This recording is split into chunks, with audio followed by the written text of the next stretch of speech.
नमस्कार दोस्तों, आज की वीडियो में आपका स्वागत है। आज हम लेकर आए हैं एक नया टॉपिक और इस टॉपिक का नाम है हरियाणा के राजकीय प्रतीक। यह 1 मार्क क्वेश्चन होता है और ये डायरेक्ट 2 सेकंड में आप आंसर कर सकते हो। इस पे बहुत ही इजी होता है, ये जस्ट आपको रिमेंबर करने की बात है। आप याद रखिए और अपना 1 नंबर ले जाइए। चलिए स्टार्ट करते हैं। पहला हरियाणा का राजकीय वृक्ष क्या है? अब हरियाणा का राजकीय वृक्ष है पीपल दोस्तों। पीपल आमतौर पर पुराने टाइम में लगाया जाता था, जैसे बरगद और पीपल थे, ये आमतौर पर पुराने टाइम में पाए जाते थे। ठीक है जी, ये हमारा राजकीय वृक्ष है हरियाणा का। और इसका दूसरा नाम है पवित्र वृक्ष भी कहते हैं इसको, और इसको अंजीर भी कहते हैं, अंजीर का वृक्ष, और इसको अंकुर भी कहते हैं। ठीक है दोस्त। और इसका जो साइंटिफिक नाम है वो है फाइकस रिलीजियोसा। यह इसका साइंटिफिक नाम है, कई बार पूछ लेते हैं पेपर में।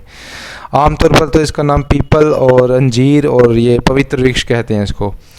दूसरा मेरा क्वेश्चन है मेरे दोस्तों, राजकीय खेल। राजकीय खेल क्या है हरियाणा का? हरियाणा का राजकीय खेल यानी कि हमारा वो कौन सा खेल है जो हमें राजकीय खेल बनाया गया है, वो है कुश्ती मेरे दोस्त। कुश्ती हमने हरियाणा का राजकीय खेल बना रखा है। आपको पता ही होगा कि हमारे हरियाणा से कुश्ती के अंदर बहुत मजबूत खिलाड़ी निकलते हैं, और ख़ास करके भिवानी से निकलते हैं। आपको पता है मुक्केबाज भी निकलते हैं वहाँ से। तो रोहतक हो गया, भिवानी होगी, जो ये रोहतक, भिवानी, हिसार, इस बेल्ट से बहुत सारे कुश्ती के हमारे जो निकलते हैं मुक्केबाज और कुश्तीबाज। और हमारे हरियाणा का क्या है राजकीय खेल? कुश्ती दोस्तों। नेक्स्ट है मेरे दोस्त, राजकीय पवित्र नदी। राजकीय पवित्र नदी मेरे दोस्त सरस्वती को माना गया है हरियाणा के हिसाब से, लेकिन अगर हम बात करें भारत के हिसाब से तो भारत की पवित्र नदी गंगा मानी जाएगी मेरे दोस्तों। और भारत की सबसे लंबी नदी भी बोलें तो वो भी गंगा मानी जाएगी मेरे दोस्तों। अगर हरियाणा की बात करें तो हरियाणा की पवित्र नदी सरस्वती नदी है, जो कि आज एक लुप्त नदी मानी जाती है, क्योंकि यह कभी दिखाई नहीं देती।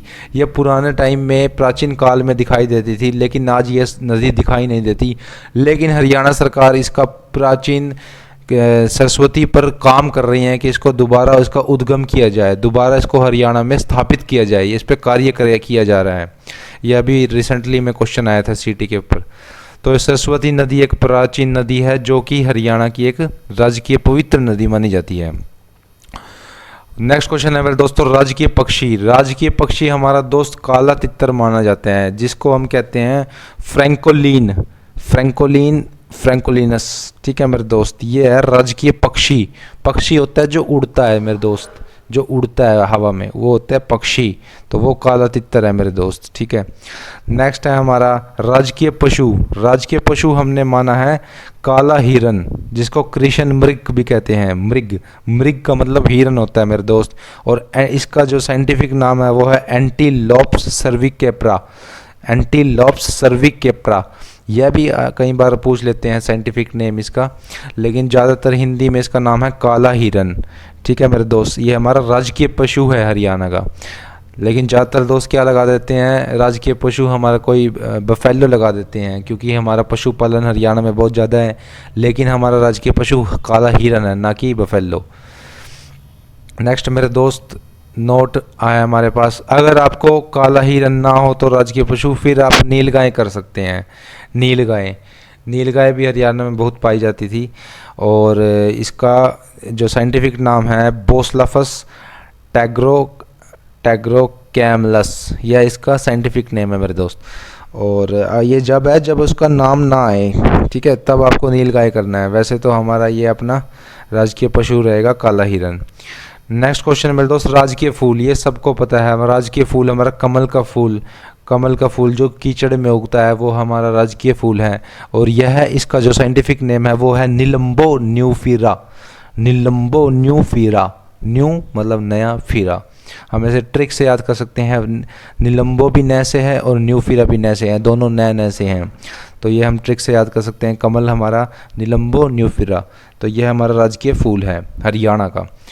नेक्स्ट है हमारा राजकीय त्यौहार। त्यौहार होता है जो हम मनाते हैं, जो हमारे अलग अलग तरह के आते हैं, तीज, वैसाख। ठीक है मेरे दोस्त। और इस तरह के ये लिए जी, हमारा हरियाली तीज है ना, जो वही हमारा राजकीय त्यौहार है। तीज तीज के दिन हम लड़कियों के घर जाके कोथली देते हैं, हाँ, तो उसको हम तीज त्यौहार मनाते हैं। और इसमें क्या करती हैं लड़कियां, झूला झूलती हैं, जो नई विवाहित लड़कियां होती हैं वो झूला झूलती हैं, तो इस त्यौहार को मनाती हैं। नेक्स्ट है हमारा राजकीय फल मेरे दोस्त। राजकीय फल हमारा आम, क्या कहते हैं, आम। इसको जो साइंटिफिक नेम है मैंगीफेरा इंडिका, ये इसका साइंटिफिक नेम है। और ये है आम का जो मेला लगता है ना हरियाणा में मेरे दोस्त, वह लगता है पिंजौर में। पिंजौर में लगता है यादवेंद्र गार्डन में। अगर हम बात करें कि हरियाणा में सबसे ज़्यादा आम कहाँ पाए जाते हैं, तो आप कहेंगे अम्बाला में। अम्बाला में क्योंकि बहुत सारे बाग हैं तो वहाँ पे आम पाए जाते हैं।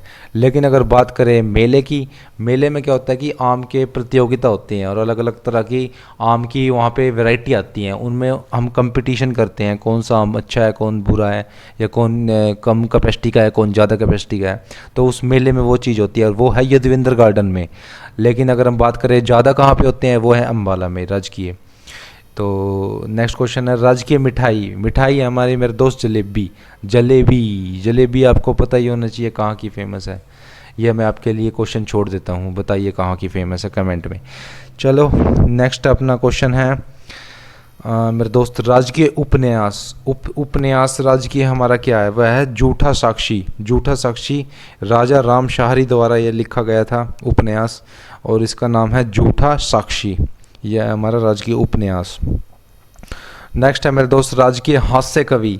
हास्य कवि, अगर हास्य का मतलब है जो कोई 4 लाइनें गाकर थोड़ा सा अपनी बात को इस तरह कहे कि उसमें हंसी आ जाए, ठीक है, वो तर राजकीय हास्य कवि, वो है सुरेंद्र शर्मा। और इनको मेरे दोस्त 4 लाइनों के कवि भी कहा जाता था, क्योंकि ये स्टेज पर खड़े होकर 4 लाइन गा देते थे और अपना लोगों को हंसाते थे, तो इस तरह से इनको 4 लाइनों के कवि भी कहा जाता है। नेक्स्ट क्वेश्चन है मेरे दोस्त राजकीय हास्य व्यंग्य कवि। अब ये राजकीय हास्य व्यंग्य कवि हैं। व्यंग्य का मतलब है कि अपनी बात को इस तरह से कहना कि वो किसी के ऊपर अपनी बात को भी कह दे और वो एक मतलब कि सीधे तौर पर ना कह के बात को घुमाकर कहना, व्यंग्य कवि कहलाते हैं। तो वो कौन थे, मीर जाफ़र जटोली। मीर जाफ़र जटोली, ये है राष्ट्रीय राजकीय हमारे हरियाणा के हास्य व्यंग्य कवि। नेक्स्ट है मेरे दोस्त राजकीय नृत्य। नृत्य यानी कि डांस। तो हमारा जो हरियाणा का डांस है वो क्या है, सांग। सांग, और सांग में क्या होता है, जो नृत्य भी किया जाता है और मुंह से गाया जाता है, वो होता है सांग मेरे दोस्त, ठीक है, राजकीय नृत्य। और हमारे हरियाणा के सबसे बड़े सांगी किसी को कहा जाता है, ये आपको पता है, नहीं पता तो मैं आपको बता देता हूँ, ये कहा जाता है लक्ष्मी चंद को। उनको दादा भी कह देते थे, दादा लक्ष्मी चंद, वो थे हमारे सांगी। तो हमारा राजकीय नृत्य सांग है। नेक्स्ट है राजकीय हिंदी कवि। राजकीय हिंदी कवि की बात आ जाए तो उदय भानु हंस, ये हमारे राजकीय हिंदी कवि कहलाते हैं। इन्होंने हिंदी के कवि, हिंदी में कविताएं लिखी थी। नेक्स्ट है वरिष्ठ राजकीय हिंदी कवि। वरिष्ठ राजकीय पूछ लिए तो हमारे खुशीराम शर्मा, यह हमारे वरिष्ठ राजकीय हिंदी कवि हैं, ठीक है दोस्त। राजकीय उर्दू कवि, अगर उर्दू कवि की बात आ जाए तो इसका नाम है मेरे दोस्त अमृत चंद आप्तवादी।